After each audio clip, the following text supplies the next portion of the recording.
ಚಿದಂಬರ ನಮಸ್ತೆಸ್ತು ಚಿಂತಿತಾರ್ಥಪ್ರದಾಯಿನೇ ಔದುಂಬರ ಸದಾವಾಸ ಚಿದಂಬರ ನಮೋಸ್ತುತೆ. ಎಲ್ಲ ಆತ್ಮಜ್ಯೋತಿಗಳಿಗೆ ಶಿರಸಾಷ್ಟಾಂಗ ಪ್ರಣಾಮ ಮಾಡುತ್ತಾ ನನ್ನ ಸದ್ಗುರುಗಳಾದ ಶ್ರೀ ಚಂದ್ರಕುಮಾರ್ ಅವರು ದಿವ್ಯ ಚರಣಾರವಿಂದಕ್ಕೆ ಸಾಷ್ಟಾಂಗ ಪ್ರಣಾಮ ಮಾಡುತ್ತಾ ಇಂದಿನ ನಾವು ನಿಜಾತ್ಮಬೋಧದ ಕಡೆ ಶ್ಲೋಕಗಳನ್ನು ನೋಡೋಣ. ಸಾಧನ ಚತುಷ್ಷಷ್ಠಯ ತ್ರಿತಾಪ ವರ್ಣನಂ 12ನೇ ಪ್ರಕರಣ ನಿಜಾತ್ಮಬೋಧದಲ್ಲಿ ಕಡೆಯದು 4 ಶ್ಲೋಕಗಳು 5 ಶ್ಲೋಕಗಳು ಉಳಿದಿದ್ದಾವೆ. ಅದನ್ನು ನೋಡೋಣ. ಆ ಪ್ರಕರಣ ಮುಗಿಯಕ್ಕೆ ಬರುತ್ತೆ. ಪ್ರಕರಣ ಮುಗೀತು ಅಂದ ಕೂಡಲೇ ಇಲ್ಲಿ ಒಳಗೆ ಕಾರ್ಯ ಶುರುವಾಗ್ಬಿಡಬೇಕು. ಎಂಥ ಕಾರ್ಯರಪ್ಪ? ವಿವೇಕ ಜಾಗೃತ ಆಗಬೇಕು, ವೈರಾಗ್ಯ ಹೊಂದಬೇಕು, ಶಮದಮಾದಿ ಷಟ್ ಸಂಪತ್ತಿಗಳನ್ನು ಪಡ್ಕೋಬೇಕು, ಮುಮುಕ್ಷತ್ವಕ್ಕೆ ಹೋಗಬೇಕು. ಪರಮಾತ್ಮ ಅಪ್ಪ ನೀನು ಬೇಕೇ ಬೇಕು ನನಗೆ, ನಿನ್ನ ಹೊರತಾಗಿ ನನಗೆ ಇನ್ನೊಂದು ವಸ್ತುವಿನಲ್ಲಿ ಯಾವ ಥರವಾದ ಆಸಕ್ತಿ ಇಲ್ಲ, ನೀನೇ ಬೇಕು ಅಂತ ಮುಮುಕ್ಷತ್ವ ಹೊಂದಿದಾಗ ಸಾಧಕ ಅವಸ್ಥೆಯಿಂದ ಶಿಷ್ಯನ ಅವಸ್ಥೆಗೆ ನಾವು ಸದ್ಗುರು ಪ್ರಾಪ್ತಿ ಕಡೆಗೆ ನಾವು ನಮ್ಮ ಮನಸ್ಸು ಹೊರಳುತ್ತೆ. ನಾವು ಅಂದರೆ ಇಲ್ಲಿ ನಮ್ಮ ಮನಸ್ಸು ದೇಹ ಬುದ್ಧಿ ಎಲ್ಲವೂ ಅಲ್ಲಿ ಸದ್ಗುರು ಪ್ರಾಪ್ತಿಗಾಗಿ ಹೊರಳುತ್ತದೆ. ಏನು ಹೇಳ್ತಾರಪ್ಪ ರಾಜಾರಾಮ್ ಮಹಾರಾಜರು? ಜಸ್ಟ್ ಒಂದು ಹಿಂದಿನ ರೀಕ್ಯಾಪ್ ನೋಡೋಣ.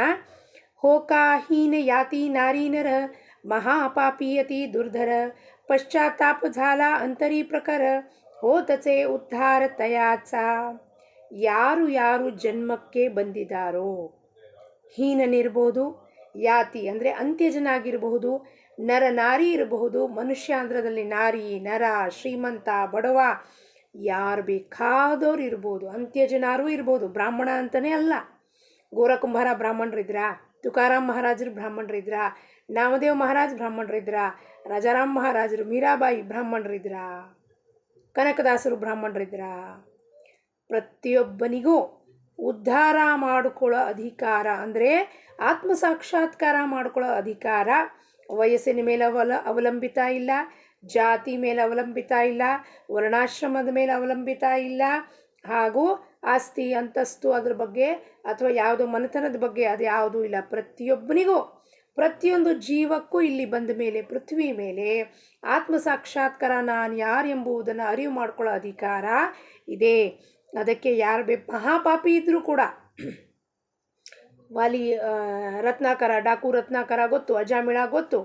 ಸೊ ಅವ್ರು ಎಷ್ಟೇ ಪಾಪಿ ಇದ್ದರೂ ಕೂಡ ಪಶ್ಚಾತ್ತಾಪ ಭಾವನೆ ಆದಾಗ, ಅನುತಾಪ ಆದಾಗ ಅವರೆಲ್ಲರೂ ಪರಮಾರ್ಥಕ್ಕೆ ಅಧಿಕಾರಿಯಾಗುತ್ತಾರೆ ಹಾಗೂ ತಮ್ಮ ಉದ್ಧಾರ ಮಾಡಿಕೊಂಡು ಅವರ ಆತ್ಮ ಸಾಕ್ಷಾತ್ಕಾರವನ್ನು ಹೊಂದುತ್ತಾರೆ. ಮುಂದೆ ನೋಡೋಣ. ಪಣ ಸಂಕಲ್ಪಾಚಿ ಪಾಪೇ ಜಾಣ ನ ಜಾತಿ ಕರಿತಾ ತೀರ್ಥಾಟಣ ಕದಾಪಿ ಪಶ್ಚಾತ್ತಾಪೇ ವೀಣ ಪಾಪ ನಿಕೃಂತಕ ನೌಹೇಜಿ. ಮನಸ್ಸಿನಲ್ಲಿ ಪಾಪದ ಸಂಕಲ್ಪ ಇಟ್ಟುಕೊಂಡು, ಆ ಪಾಪ ಸಂಕಲ್ಪ ಅಂದರೆ ಮನಸ್ಸಿನಲ್ಲಿ ವಿಕಾರಗಳು, ಕೆಟ್ಟ ಭಾವನೆಗಳು, ಒಬ್ಬರ ಬಗ್ಗೆ ಅಸೂಯೆ ಆಗಲಿ, ಒಬ್ಬರ ಬಗ್ಗೆ ಹಗೆ ಆಗಲಿ, ದುಷ್ಟ ಭಾವನೆ ಇರಲಿ, ಇಂಥದ್ದೊಂದು ಸಂಕಲ್ಪ ಪಾಪ ಸಂಕಲ್ಪ ಅಂದರೆ ಏನಪ್ಪ? ಅವ್ರು ಹೋಗಿದ್ದಾರೆ, ನನ್ನ ಹತ್ರ ಏನು ಕಡಿಮೆ ಇದೆ, ನಾನು ಹೋಗಿ ತೋರಿಸ್ತೀನಿ ಪ್ರಯಾಗಕ್ಕೆ. ಇಂಥ ಒಂದು ಭಾವನೆ ಇಟ್ಕೊಂಡು ಅವನ ಹತ್ರನೇ ದುಡ್ಡಿದೇನ್ರಿ ಖರ್ಚು ಮಾಡಲಿಕ್ಕೆ, ನಮ್ಮ ಹತ್ರನೂ ಇದೆ ನಾವು ಹೋಗ್ತೀವಿ. ಇದು ಸತ್ವ ಶುದ್ಧ ಸಂಕಲ್ಪ ಅಲ್ಲ, ಇದು ಜಲಸಿನಲ್ಲಿ ಮಾಡಿದ್ದ ಸಂಕಲ್ಪ. ಇದು ಅವ್ರು ಹೋಗ್ತಿದ್ದಾರೆ ನಾನು ಹೋಗ್ತೀನಿ, ಇವ್ರು ಹೋದರು ಅವ್ರು ಹೋದರು ನಾವು ಯಾಕೆ ಹೋಗೋಕ್ಕಾಗಲ್ಲ, ನಮ್ಮ ಹತ್ರನೂ ದುಡ್ಡಿದೆ. ಇಂಥ ಒಂದು ಸಂಕಲ್ಪದಿಂದ ಹೋದಾಗ ಯಾವುದೇ ತೀರ್ಥಕ್ಷೇತ್ರಕ್ಕೆ ಹೋದೆ ಸ್ನಾನ ಮಾಡಿದ್ರೆ ಅಲ್ಲಿ ನಮ್ಮ ಪಾಪವು ಹೋಗಲಾಡಲಿಕ್ಕೆ ಸಾಧ್ಯತೆ ಇಲ್ಲ. ಯಾಕೆಂದರೆ ಬೇಸಿಕ್ ಫಂಡಮೆಂಟಲ್ ಪ್ರಿನ್ಸಿಪಲ್ ನಮ್ಮ ಹತ್ರ ಇಲ್ಲ, ಪಶ್ಚಾತ್ತಾಪ ಭಾವನೆ. ತೀರ್ಥಕ್ಷೇತ್ರಕ್ಕೆ ಯಾಕೆ ಹೋಗ್ತಿದ್ದೀನಿ? Because somebody has gone, I have the money, I have the power, I will go. No, wrong. ಅಲ್ಲಿ ಹೋಗಿ ರಾಜಾರಾಮ್ ಮಹಾರಾಜರದಕ್ಕೆ ಹೇಳ್ತಾರೆ, ಇದಕ್ಕಪ್ಪ ಇಷ್ಟೊಂದು ತೀರ್ಥಯಾತ್ರೆ ಮಾಡ್ತೀಯ, ಕೆಲಸ ಇಲ್ಲದ್ದು. ಯಾವಾಗ ನಿನ್ನ ಮನಸ್ಸಿನಲ್ಲಿ ಪಶ್ಚಾತ್ತಾಪ ಭಾವನೆಯೇ ಇಲ್ಲವೋ, ನೀನು ಎಷ್ಟಾರೇ ತೀರ್ಥಯಾತ್ರಾದಲ್ಲಿ ಹೋಗಿ ಮುಳುಗಿದ್ರೂ ಕಹಿ ಹಾಗಲಕಾಯಿನ ಹೋಗಿ ಗಂಗಾದಲ್ಲಿ ಸ್ನಾನ ಮಾಡಿಸಿದ್ರೆ ಕಹಿತನ ಹೋಗುತ್ತೇನು? ಹಾಗೆ ಮನಸ್ಸಿನಲ್ಲಿ ಪಾಪ ಬುದ್ಧಿಗಳು, ದುರಾಚಾರ ಬುದ್ಧಿಗಳು, ವಿಕಾರಗಳು, ಅವಗುಣಗಳು, ದೋಷಗಳನ್ನು ಇಟ್ಟುಕೊಂಡು ಅದನ್ನೆಲ್ಲ ಅಲ್ಲಿ ಕಳಚಿ ಹಾಕಲಿಕ್ಕೆ ಮುಳುಗಿ ನನ್ನನ್ನು ಸ್ವಚ್ಛ, ಬಾಹ್ಯವಾಗಲ್ಲ ಆಂತರಿಕವಾಗಿ ಸ್ವಚ್ಛ ಮಾಡಪ್ಪ. 144 ವರ್ಷಗಳಲ್ಲಿ ಬರುವಂಥ ಒಂದು ಪರ್ವಕಾಲ, ಒಂದು ಅಮೂಲ್ಯವಾದ ಒಂದು ವಿಶಿಷ್ಟವಾದ ಯೋಗ ಇರುವ ಕಾಲ. ಸನ್, ಮೂನ್, ಜುಪಿಟರ್ ಎಲ್ಲ ಗುರು ಒಂದೇ ಇದರಲ್ಲಿ ಅಲೈನ್ ಆದಾಗ ಮಹದ್ಭಾಗ್ಯ ಅಂದ್ಕೊಂಡು ನಾನು ಹೋಗಿ, ಇನ್ನು ನಾನು ಒಮ್ಮೆ ಪಶ್ಚಾತ್ತಾಪ ಉಂಟಾಯಿತು ಪರಮಾತ್ಮ, ಇನ್ನು ನಾನು ಒಮ್ಮೆ ನೀನು ನನಗಿದರಿಂದ ತೆಗೆದ್ರೆ ನಾನಿನ್ನು ಎಂದೆಂದಿಗೂ ನನ್ನ ದಾರಿಯನ್ನು, ನಿನ್ನ ದಾರಿಯನ್ನು ಬಿಟ್ಟು ಬೇರೆ ದಾರಿಗೆ, ಪ್ರಪಂಚದ ದಾರಿ ಕಡೆ ಹೋಗೋದಿಲ್ಲ ಅನ್ನೋ ಭಾವನೆಯಿಂದ ನಾನೇನಾದ್ರು ಅಲ್ಲಿ ಮುಳುಗಿದ್ರೆ ನಿಜವಾಗ್ಲೂ ನನ್ನ ಉದ್ಧಾರ ಆಗತ್ತೆ. ಪಾಪದ ಸಂಕಲ್ಪ ಇಟ್ಕೊಂಡು ಇವ್ರು ಹೋಗಿದ್ರು ನಾನು ಹೋಗಬೇಕು ಅಂತ ಇಟ್ಕೊಂಡ್ರೆ ಖಂಡಿತವಾಗ್ಲೂ ಏನೂ ಆಗುವುದಿಲ್ಲ. ಅದಕ್ಕೆ ಇವೆಲ್ಲ ಪಾಪ ಹೋಗಲಾಡ್ಸೋಕ್ಕೆ ಏಕಮೇವ ಸಾಧನ, ಒನ್ ಆ್ಯಂಡ್ ಓನ್ಲಿ ಒನ್. ಏನಪ್ಪ ಸಾಧನ? ಟೂಲ್ ಈಸ್ ಪಶ್ಚಾತ್ತಾಪ. ಪಶ್ಚಾತ್ತಾಪ ಮಾಡದಲೇ ಹೊರತು ಪಾಪದ ಉಚ್ಚಾಟನ ಆಗುವುದಿಲ್ಲ ಅಂತ ರಾಜಾರಾಮ್ ಮಹಾರಾಜರಿಗೆ ಇಲ್ಲಿ ಸ್ವಾಮಿ ಹೇಳ್ತಾನೆ. पश्चाताप झाल्यावरी जाण महापातकी शुद्ध होयापण प्रेम भावे करी भजन ऐसे वचन देवाचे. ಮಹಾಪಾತಕಿ ಪೂತನ ಎಂಥ ಒಂದು ಪಾತಕಿ, ಏನು ಭಾವನೆಯಿಂದ ಬಂದಿದ್ದು? ಕೃಷ್ಣನನ್ನು ಸಾಯಿಸಬೇಕು. ಕೃಷ್ಣ ಏನು ಮಾಡ್ದ? ಅವಳಿಗೆ ಮೋಕ್ಷವನ್ನು ಕೊಟ್ಟ. ಎಷ್ಟೇ ಮಹಾಪಾಪ ಮಾಡಿದರೂ ಕೂಡ ಪಶ್ಚಾತ್ತಾಪ ಭಾವನೆಯಾದರೆ ಅಂತರಂಗ ಶುದ್ಧಿಯಾಗತ್ತೆ. ವಾಲ್ಯಾದು ವಾಲ್ಮೀಕಿಯಾದ. ಮತ್ತು ಯಾರ್ಯಾರಿಗೆ ಗಣಿಕ ಪರಮ ಭಕ್ತಳಾದಳು, ಅಜಾಮಿಳ ಮುಕ್ತನಾದ. ಈ ಒಂದು ಆಗಿದ್ದು ಪರಿವರ್ತನೆ ಆದಾಗ ಏನು ಮಾಡಿದ್ರು? ಅವರು ಅತ್ಯಂತ ಪ್ರೇಮ ಭಾವದಿಂದ ಭಗವಂತನ ಕೂಗು ಹಾಕಿದ್ರು. ಭಜನೆ ಮುಖಾಂತರ, ಕೀರ್ತನೆ ಮುಖಾಂತರ ಅವನನ್ನು ಮೊರೆ ಹೊಕ್ಕಿದ್ರು. ಅವನನ್ನು ಕೂಗು ಹಾಕೋದು ಅಂದರೆ ಏನಪ್ಪ? ಅವನನ್ನು ಹೆಂಗೆ ಕರಿಬೇಕು ನಾನು? ಒಮ್ಮೆ ನನಗೆ ಪಶ್ಚಾತ್ತಾಪ ಆಯಿತು ಅಂದರೆ ಭಜನೆ ಮುಖಾಂತರ, ಸ್ತೋತ್ರದ ಮುಖಾಂತರ, ಪಾರಾಯಣಗಳ ಮುಖಾಂತರ, ಕೀರ್ತನೆ ಮುಖಾಂತರ ನಾನು ಅವನನ್ನು ಮೊರೆ ಹೊಕ್ಕಿ ಅವನನ್ನು ಕೂಗು ಹಾಕ್ತೀನಪ್ಪ, ನನ್ನ ತಪ್ಪಾಯ್ತಪ್ಪ, ಇನ್ನಾರು ನನ್ನನ್ನು ಒಪ್ಕೊಳ್ಳಪ್ಪ ಅಂತ ಪ್ರೇಮದಿಂದ ಭಜನೆ ಮಾಡ್ತಾನಂತೆ. ಅಪಿ ಚೇತಸು ದುರಾಚಾರೋ ಭಜತೆ ಮಾಮನ್ಯ ಭಾಕ ಸಾಧುರೇವ ಸ ಮಂತವ್ಯ ಸಮಗ್ಯವಸಿತೋ ಹಿ ಸಹ. ಏನಪ್ಪ ಶ್ಲೋಕದ ಅರ್ಥ?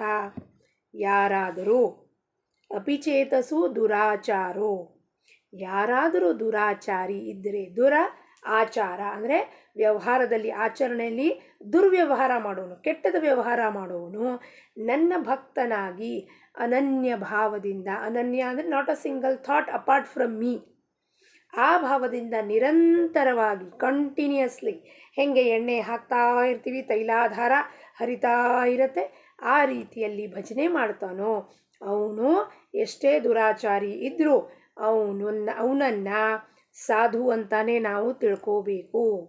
ಯಾಕೆಂದರೆ ಅವನ ನಿಶ್ಚಯ ಯಥಾರ್ಥವಾಗಿದೆ. ಪರಮೇಶ್ವರನ ಭಜನೆ ಮಾಡುವ ನಿಶ್ಚಯ ಯಥಾರ್ಥ, ಅಥೆಂಟಿಕೇಟೆಡ್. ಈಗ ಅವನು ಡಿಸೈಡ್ ಮಾಡಿಬಿಟ್ಟಿಯ ನಾನು ಪರಮೇಶ್ವರನ ಭಜನೆನೇ ಮಾಡ್ತೀನಿ, ಈ ದುರಾಚಾರನೆಲ್ಲ ಬಿಟ್ಟಾಕ್ತೀನಿ ಅಂದಾಗ ಅವನು ಈಸ್ ಟ್ರಾನ್ಸ್ಫಾರ್ಮ್ಡ್ ಇಂಟು ಸಾಧು. ಅವನೇ ಇದ್ದಿದ್ದು ವ್ಯಕ್ತಿ, ಯಾರು ಬೇರೆ ಅಲ್ಲ. ದುರಾಚಾರ ವ್ಯಕ್ತಿ ಇದ್ದಿದ್ದು ಸಾಧುಗೆ ಟ್ರಾನ್ಸ್ಫಾರ್ಮೇಷನ್ ಆಯಿತು ಅವನು. ಯಾಕೆಂದರೆ ಅದೆಲ್ಲೂ ಹೋಗೋದಿಲ್ಲ. Only the shift is from, transformation is from ದುರಾಚಾರಿ ಟು ಸದಾಚಾರಿ ಅಷ್ಟೇ. ಮಹಾಪಾತಕಿ, ಹೀನ, ಚಾಂಡಾಳ, ಅಂತ್ಯಜ ಇದ್ದರೂ ಕೂಡ ಮನಸ್ಸಿನಲ್ಲಿ ಅನುತಾಪ ಉದ್ಭವ ಆಯಿತು ಅಂದರೆ ಅವನು ಈ ಜಗತ್ತಿನಲ್ಲಿ ಧನ್ಯನಾಗುತ್ತಾನೆ. ಅವನು ಧನ್ಯ ಅಂತ ನಾವೆಲ್ಲರೂ ತಿಳ್ಕೋಬೇಕು. ಅದಕ್ಕೆ ಪಶ್ಚಾತ್ತಾಪದ ಕಣ್ಣೀರು ಬಂದಾಗ ತೀರ್ಥದಲ್ಲಿ ಹೋಗಿ ಮುಳುಗೋಕಿ ನಾನು ಶ್ರೇಷ್ಠವಾದದ್ದು ಅಂತ ಹೇಳ್ತಾರೆ. ಇದೇ ತೀರ್ಥದಲ್ಲಿ ಅಂತಃಕರಣದ ಎಲ್ಲ ಪಾಪಗಳು ತೊಳೆದು ಹೋಗುತ್ತದೆ. ಹೆಂಗಿದೆಯಪ್ಪ ಈ ತೀರ್ಥ? ಈ ತೀರ್ಥಕ್ಷೇತ್ರದಲ್ಲಿ ಹೋದರೆ ನಮ್ಮ ದೇಹವೇ ತೀರ್ಥಕ್ಷೇತ್ರ. ಅಂತಃಕರಣದಲ್ಲಿ ಯಾವಾಗ ಪಶ್ಚಾತ್ತಾಪ ಭಾವನೆ ಉಂಟಾಗತ್ತೋ ಅದು ಕೋಡಿಯಾಗಿ ಕಣ್ಣೀರು ಹರಿಯಕ್ಕೆ ಶುರುವಾಗುತ್ತೆ. ಕ್ಲೌಡ್ ಬರ್ಸ್ಟ್ ಅಂತೀವಿ ನಾವು ಅದಕ್ಕೆ. ಪಶ್ಚಾತ್ತಾಪ ಭಾವನೆ ಉಂಟಾಗಿ ಕಣ್ಣೀರಲ್ಲಿ ಸಂಪೂರ್ಣ ದೇಹ, ಮನಸ್ಸು, ಚಿತ್ತ ಎಲ್ಲವೂ ಮುಳುಗೋಗಿ ಅದು ಶುದ್ಧಿಯಾಗಿ, ಸಂಪೂರ್ಣ ಶುದ್ಧೀಕರಣ ಆಗಿ ಅದು ಅಂತಃಕರಣ ನಿರ್ಮಲ ಆಗೋಗುತ್ತೆ, ಶುದ್ಧ ಆಗೋಗುತ್ತೆ. ಅನುತಾಪ ತೀರ್ಥಿ ಕರಿ ಸ್ನಾನ ಸಪ್ರೇಮ ಭಾವೆ ಈಶ್ವರ ಭಜನ ಜನ್ಮ ಜನ್ಮಾಂತರೀಚೆ ಪಾಪೇ ಜಾಣ ನ ಲಾಗತಾ ಕ್ಷಣ ಭಸ್ಮ ಹೋತಿ. ಪಶ್ಚಾತ್ತಾಪ ರೂಪದಲ್ಲಿರುವ ಅಶ್ರು ತೀರ್ಥ ಕಣ್ಣನಿಂದ ಗಳಗಳಗಳಪ್ಪ. ಏನಕ್ಕೆ ಕಣ್ಣೀರು ಬರ್ತಾ ಇದೆ? ನಾನು ನಿನ್ನನ್ನು ಮರೆತು ಬಿಟ್ಟು ಬೇರೆ ಅಲ್ಲಿ ಹೊಕ್ಕಾಟ ಮಾಡೋದ್ನಲ್ಲಪ್ಪ ಪ್ರಪಂಚದಲ್ಲಿ. ಪ್ರಪಂಚದ ವಿಷಯ ವಸ್ತು ವ್ಯಕ್ತಿನೇ ಸರ್ವತಾ ಸತ್ಯ ಅಂದ್ಕೊಂಡು ನಿನ್ನನ್ನು ಹುಡುಕ್ಲಿಲ್ಲಲ್ಲ. ಈ ನರಜನ್ಮಕ್ಕೆ ಬಂದು ಇಂಥ ಎಷ್ಟು ನರಜನ್ಮಗಳನ್ನು ಪಡ್ಕೊಂಡು ಬಂದಿದ್ದೀನಿ ದೇಹ ಪಡ್ಕೊಂಡು. ಆದರೂ ಕೂಡ ನನ್ನ ಸಾಧನೆಯನ್ನು ಇತಿ ಕಂಪ್ಲೀಟ್ ಫುಲ್ ಸ್ಟಾಪ್ ಹಾಕ್ಲಿಕ್ಕೆ ನನಗೆ ಆಗಲಿಲ್ವಲ್ಲಪ್ಪ ಪರಮಾತ್ಮ ಎಂಬ ಪಶ್ಚಾತ್ತಾಪ ಭಾವನೆಯಿಂದ ಅಶ್ರು ತೀರ್ಥದಲ್ಲಿ ಸ್ನಾನ ಯಾರು ಮಾಡ್ತಾನೋ ಕ್ಷಣಾರ್ಧದಲ್ಲಿ ನ ಲಾಗತಾ ಕ್ಷಣ ವಿದಿನ್ ಸೆಕೆಂಡ್ಸ್. ನಮ್ಮ ಗುರುಗಳು ಹೇಳ್ತಿದ್ರು ಒಮ್ಮೆ ಪಶ್ಚಾತ್ತಾಪ ಆಯಿತು ಅಂದರೆ you are immediately transported to that higher dimension ಅಂತ. ಅಂದರೆ ಏನು? ಗುರು ವಾಕ್ಯವೇ ವೇದ ಪ್ರಮಾಣ. ಗುರು ವಾಕ್ಯ ವೇದ ಪ್ರಮಾಣ ಇರ್ತಾವ. ಅವ್ನು ಹೇಳೋದು ಮಾತು ಯಾವುದೂ ಸುಳ್ಳಿಲ್ಲ. ಅವ್ನು ಹೇಳ್ತಾನೆ ಈ ಕ್ಷಣದಲ್ಲಿ ಆಗ್ಬಿಡ್ತೀಯಮ್ಮ, ಈ ಕ್ಷಣದಲ್ಲಿ ಆಗ್ಬಿಡ್ತೀಯ. ಹೆಂಗಾಗಲಿಕ್ಕೆ ಸಾಧ್ಯ ಈ ಕ್ಷಣದಲ್ಲಿ? ಯಾವಾಗ ಪಶ್ಚಾತ್ತಾಪ ಭಾವನೆ. ಹೌದು, ನಿನ್ನನ್ನು ಬಿಟ್ಟು ನಾನು ಎಲ್ಲರನ್ನೂ ಅವಲಂಬಿಸಿದ್ನಲ್ಲಪ್ಪ. ಗಂಡ ಮಾಡ್ತಾನೆ, ಮಕ್ಕಳು ಮಾಡ್ತಾರೆ, ಹೆಂಡತಿ ಮಾಡ್ತಾರೆ, ಇಡೀ ಜಗತ್ತು ನನ್ನ ಸಹಾಯ ಮಾಡುತ್ತೆ ಅಂತ ಭ್ರಮೆದಲ್ಲಿ ಬದುಕಿದ್ದಕ್ಕೆ ನಿನ್ನನ್ನು ಮರ್ತು ಹೋಗಿದ್ದೆ. ನೀನು ಪುನಃ ಬಂದು ಜ್ಞಾಪಕ ಮಾಡಿಕೊಟ್ಟೆ ನೀನು ಯಾರು. ಕ್ಷಣಾರ್ಧದಲ್ಲಿ ಜನ್ಮ ಜನ್ಮಾಂತರದ ಪಾಪ ಭಸ್ಮೀಭೂತ ಆಯಿತು ಅಂದರೆ ಏನಾಗತ್ತವಾಗ? ಅವಾಗೆಲ್ಲ ಆವರಣಗಳು ಕಳ್ಚೋಗ್ಬಿಡ್ತವೆ. ನಮ್ಮ ಅನ್ನಮಯ ಕೋಶ, ಮನೋಮಯ ಕೋಶ, ಜ್ಞಾನಮಯ ಕೋಶ, ವಿಜ್ಞಾನಮಯ ಕೋಶ, ಎಲ್ಲ ಕೋಶ ಆವರಣಗಳೆಲ್ಲ ಬಿಚ್ಕೋತ ಹೋಗ್ತಾವೆ. ಅಲ್ಲಿ ಉಳಿಯೋದು ಒಂದೇ ಒಂದು ಶುದ್ಧ ಸತ್ವ. ಕ್ಷಣಾರ್ಧದಲ್ಲಿ ಆಗತ್ತ ಕೆಲಸ. It doesn't take A lot of time. ಅಂಥ ಭಕ್ತ ಅತ್ಯಂತ ಪ್ರೇಮದಿಂದ ಈಶ್ವರನ ಭಜನೆಯನ್ನು ಮಾಡುತ್ತಾನೆ. ಅನುತಾಪ ವೀಣ ಕೋಣಿ ಸಾಧು ನ ಹೋತಿ ಆತ್ಮಜ್ಞಾನಿ ವಾಯಾಚಿ ಬೋಲತಿ ಕಹಾಣಿ ದುರ್ಲಭ ಜನಿ ಅನುತಾಪ. ಯಾರಾದರೂ ಇಲ್ಲಿವರೆಗೂ ಸಾಧು ಆಗಿದ್ದಾರೆ, ಸಂತರಾಗಿದ್ದಾರೆ ಅಂದರೆ ಅವರನ್ನು ನಾವು ಸಂತರು ಅಂತ ಗುರುತಿಸಿದ್ರೆ ಅವರಲ್ಲಿ ಪಶ್ಚಾತ್ತಾಪ ಆಗದಲೇ ಹೊರತು ಆತ್ಮಜ್ಞಾನದ ಮೆಟ್ಟಲ ತನಕ ಅವರು ಹೋಗ್ಲಿಕ್ಕೆ ಸಾಧ್ಯತೆಯೇ ಇಲ್ಲ. ಆತ್ಮಜ್ಞಾನ ಪಡ್ಕೋಬೇಕು ಅಂದರೆ ಫಸ್ಟ್ ಪಶ್ಚಾತ್ತಾಪ ಆಗಲೇಬೇಕು. ನಾನು ತಪ್ಪು ಮಾಡಿದ್ದೀನಿ ಅಂತ ಅರಿವಾಗಬೇಕು. ನಾವು ಬೇರೆಯವ್ರನ್ನ ತಪ್ಪು ಎಣಿಸೋದಲ್ಲ ಇಲ್ಲಿ. ನಾನು ತಪ್ಪು ಮಾಡಿದ್ದೀನಿ. ಏನು ತಪ್ಪು? ನಿನ್ನನ್ನು ಬಿಟ್ಟು ಜಗತ್ತನ್ನು ನಂಬ್ಕೊಂಡಿದ್ದೆ, ಅದು ತಪ್ಪು. ಜಗತ್ತು ಏನು ಮಿಥ್ಯಾ ಇದೆಯೋ ಅದನ್ನು ಸತ್ಯ ಅಂದ್ಕೊಂಡು ನಿನ್ನನ್ನು ಹುಡುಕ್ಲಾರ್ದೆ ಈ ಜೀವನವನ್ನು ಬದುಕ್ತಾ ಇದ್ದಲ್ಲ, ಅದು ಪಾಪ. ಅದಕ್ಕೆ ನನಗೆ ಪಶ್ಚಾತ್ತಾಪ ಉಂಟಾಗಬೇಕು. ಈ ನರದೇಹ ಕೊಟ್ಟಿರೋದೇ ಅವನ ಅರಿವು ಮಾಡ್ಕೊಳ್ಳಿಕ್ಕೆ, ಆತ್ಮವನ್ನು ಸಾಕ್ಷಾತ್ಕಾರ ಮಾಡ್ಕೊಳ್ಳಿಕ್ಕೆ, ಡಿಸ್ಕವರ್ ಮಾಡ್ಕೊಳ್ಳಿ. ಸಾಕ್ಷಾತ್ಕಾರ ಅಂದರೆ ಡಿಸ್ಕವರ್. ಅವನು ಎಲ್ಲೂ ಹೊರಗಡೆ ಇಲ್ಲ, ಇಲ್ಲಿ ಒಳಗಿದ್ದಾನವ. ಅವನನ್ನು ಡಿಸ್ಕವರ್. ಈ ಎಲ್ಲ ಕವರಿಂಗ್ ಎಲ್ಲ ಆವರಣಗಳು ಮಾಸ್ಕ್ ಎಲ್ಲ ಬಿದ್ದೋಯ್ತು ಅಂದರೆ ಇಲ್ಲಿ ಒಳಗಿರೋನು ಚೈತನ್ಯ ಹೆಂಗೆ, ಕೂಟಸ್ಥ ಚೈತನ್ಯ ಹೆಂಗೆ ಇದು ನಡೀತಾ ಇರುತ್ತೆ, ಹೃದಯ ಹೆಂಗೆ ನಡೆಯುತ್ತೆ, ಇದೇ ನಮ್ಮ ಬ್ರೀದಿಂಗ್ ಹೆಂಗೆ ನಡೆಯುತ್ತೆ, ಇದು ಹೆಂಗೆ ನಡೀತಾ ಇದೆ ಒಳಗೆ ಸಿಸ್ಟಮ್ಮು ಅನ್ನೋದನ್ನು ನಮಗೆ ಗಮನಕ್ಕೆ ಬರುತ್ತವಾಗ. ಇಲ್ಲಿ ತನಕ ನಾವು ಹೆಂಗೆ ಉಸಿರಾಡ್ತೀವಿ ಅನ್ನೋದೇ ನಮಗೆ ಗೊತ್ತಿಲ್ಲ. ಎಲ್ಲಿದ್ದಾನವ? ಇಲ್ಲಿದ್ದಾನೆ, ಕೂತಿದ್ದಾನೆ. ಅದಕ್ಕೆ ಯಾರಾದರೂ ಇಲ್ಲಿ ತನಕ ಸಾಧು ಸಂತರು ಸಾಧ್ವಿಯಾಗಿದ್ದರೆ ಪಶ್ಚಾತ್ತಾಪ ಆಗದಲೇ ಹೊರತು ಆತ್ಮಜ್ಞಾನಕ್ಕೆ ನಮ್ಮ ಮೆಟ್ಲು ನಾವು ಹೆಜ್ಜೆನೇ ಇಡ್ಲಿಕ್ಕೆ ಸಾಧ್ಯತೆಯೇ ಇಲ್ಲ. ಎಷ್ಟಾದರೆ ನಾವು ಕೋಟ್ಸ್ ಬರಿಬಹುದು, ಕೋಟ್ಸ್ ಪೋಸ್ಟ್ ಮಾಡ್ಬೋದು, ಬೇರೆಯವ್ರಿಗೆ ಕೋಟ್ಸ್ ತೋರಿಸ್ಬೋದು, ನೀವು ಹಿಂಗೆ ಮಾಡಿರಿ ಹಂಗೆ ಮಾಡಿರಿ. It is not for others, it is for my self, not for anybody. ನಾನು ಬೇರೆಯವ್ರಿಗೆ ಯಾರಿಗೂ ಬೋಧನೆ ಮಾಡಲಿಕ್ಕೆ ಸಾಧ್ಯವೇ ಇಲ್ಲ. ಎಲ್ಲಿವರೆಗೂ ನಾನು ನನ್ನನ್ನೇ ಅರ್ಥಕೊಂಡಿಲ್ಲ, ಬೇರೆಯವ್ರಿಗೆ ಬೋಧನೆ ಮಾಡಿ ಏನು ಮಾಡಬೇಕಾಗಿದೆ ನಮಗೆ? ನಾನು ಯಾರು ಅಂತ ನನಗೆ ಗೊತ್ತಿಲ್ಲ. ಇನ್ನು ಬೇರೆಯವ್ರಿಗೆ ಹೋದಾಗ ನಾನು 4 ಬೋಧನೆ ಮಾಡಿದ್ರೆ ಅವ್ರಿಗೆ ನೀವು ಯಾರು ರೀ ಅಂತ ಫಸ್ಟ್ ಕೇಳ್ತಾರೆ. ಅದಕ್ಕೆ ನಾನು ಯಾರು ಅಂತಲೇ ನನಗೆ ಗೊತ್ತಿಲ್ವಲ್ಲ, ನಾನು ಹೆಂಗೆ ಬೋಧನೆ ಮಾಡಲಿಕ್ಕೆ ಸಾಧ್ಯ?